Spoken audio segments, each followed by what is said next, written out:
we cannot live in a world that is not our own, in a world that is interpreted for us by others. An interpreted world is not a home. Part of the terror is to take back our own listening, to use our own voice, to see our own light. Part of the terror is to take back our own listening, to use our own voice, to see our own light. So in a way, the kind of core theme is how do we wake up from the interpreted world and really let this investigation, inquiry into what's true, connect us with our own inner knowing and light.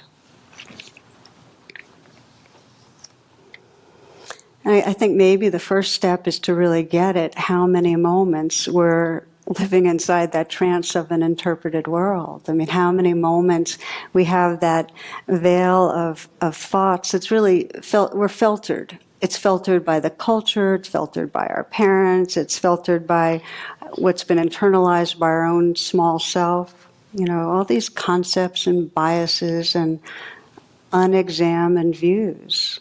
We live inside them. So the trance is what prevents that kind of direct realization. The trance is the interpreted life.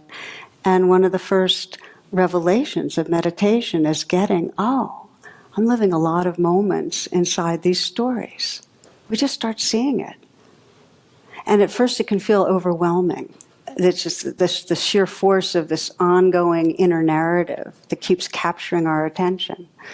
But we start noticing, and bit by bit, we're resting a little more in the awareness that's noticing, bit by bit.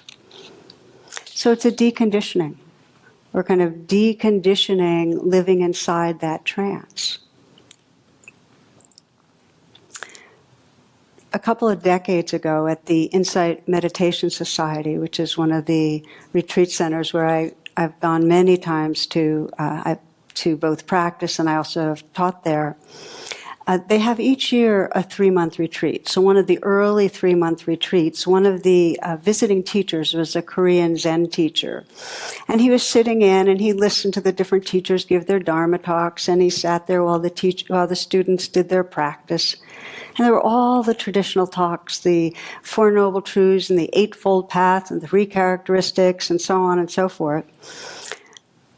Finally, it's his turn to give a talk, and he sits up there and he's kind of quiet and still, and then he looks at everybody with this fierce look and he says, everything all wrong. All the teaching's wrong. That's his major comment. He says, it not matter. There's only one question. What is this? That was it. That was his teaching. You know, is everything else wrong? All wrong, you know. So, of course, everybody's sitting there. They've been listening to these talks for the last 2.5 months, and all of a sudden you're supposed to put all that aside. But this is very Zen and very powerful to get it that beyond all the teachings, there's this inquiry that's really, what is this? What is this aliveness right here? What is this moment? What is this awareness that's aware? What is this? So our practice is to notice we're in trance and reconnect with what's here in a way where we're seeing the veils and pulling them aside to see what is this, what is true. And often when I'm talking about this, I think of the Wizard of Oz, and I think of Dorothy and her companions, and there they are, and they finally get in to see the wizard and the booming voice of truth that's telling them what's what. And who is it that pulls the curtain? Do you remember? Toto, the dog. Toto's that part of us that's going, what is this anyway? Pulls the curtain. So I think of it as if we have this inner Toto, this kind of truth-seeking place in us that really wants to get beyond our stories, beyond the beliefs that tell us we're not enough, beyond anything that is a story in our mind that creates distance with other people, the judgments and the blame. So there's this inner Toto that wants to pull the curtain, and we're trying to strengthen that part of ourselves with that inquiry so that we can wake up out of the interpreted world, where the false narrative, the wizard's voice is dominating.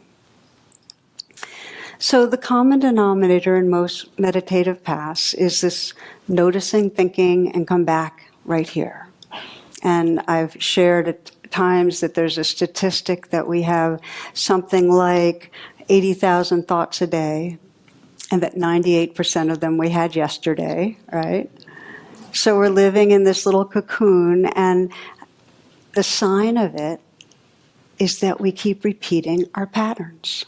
Have you noticed how often that this core twist that we really wish weren't happening, where we just keep on eating too much, or keep on judging more than we wish we would, or keep on taking things too personally, or whatever it is, they keep happening? Well, we're in that interpreted world. We've internalized some beliefs. We keep rerunning the same thoughts, and they keep generating the same feelings and behaviors over and over. So, we need to train ourselves to pull that curtain, to get interested. What's really going on?